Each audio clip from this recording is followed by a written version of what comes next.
It is 10 p.m. Eastern Time on this Tuesday, July 24th, and as we look at the latest Hurricane Center outlooks, they are monitoring a non-tropical low in the far northern Atlantic. They're giving the system a 40% chance of at least evolving into a subtropical depression or storm, but it's moving away from land, so we're not concerned about it. And the same can be said for this tropical low in the eastern Pacific. It looked a lot more organized yesterday when it had a 90% chance of development, but it is now becoming a little bit more disorganized, so those chances have been decreased down to 40%, and this one is also moving away from land. Of course, all of our viewers are more interested in any disturbances that may pose a threat to land either in the short term or in the extended range, and the only possible candidate on the maps for such a thing today is this tropical wave that has exited the coast of Africa. It's moving westward just to the south of the Cape Verde Islands,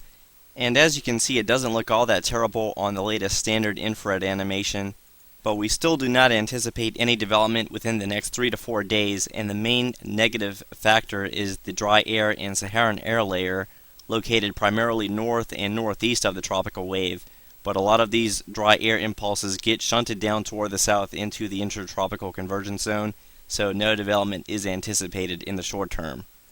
Beyond that point, and within the 4 to 8 day range, a lot of the dynamical models place the tropical wave more so into the central Atlantic,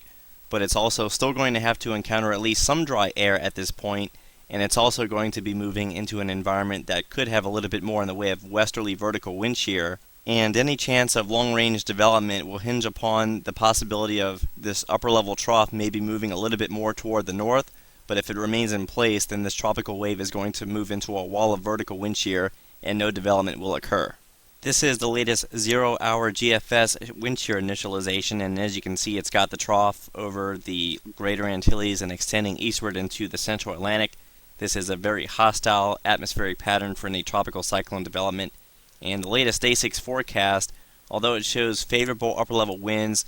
far to the south, anything that moves closer to the Caribbean is likely to get torn apart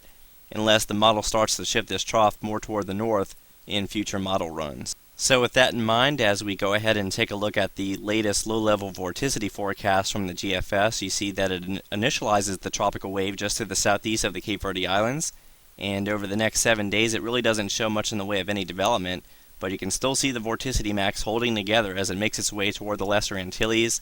and although no development is anticipated in the short term, anytime you have a tropical wave moving westward, closer in toward the southeast, Bahamas, or the Caribbean, you could always have a slightly greater chance of development closer to home, so that is something that we will continue to follow. Also by day 7 you see yet another strong tropical wave exiting Africa,